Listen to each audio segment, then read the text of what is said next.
MOOE, alam mo yan, ilagay na natin sa layman's language, our office expenses. Bawat buwan, ang bawat senador binibigyan ng 2.2 million Every month. every month. So you receive 2.2 M also every month. Right, You me. okay? Your office.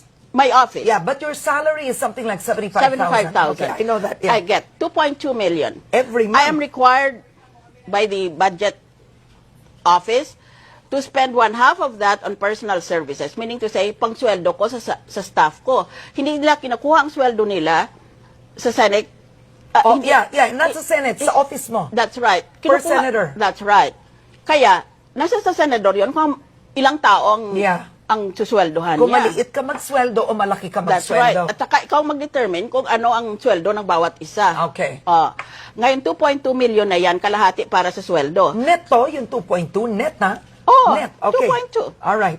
Pagkatapos, ang kalahati niyan, dapat gastusin mo sa rental mo sa opisina. Kung wala kang, kasi may mga opisina kami sa Senado, maliliit na mga kwarto yon, hindi kasya. For example, Okay. in my case, I always have a staff of maybe 30 to 40.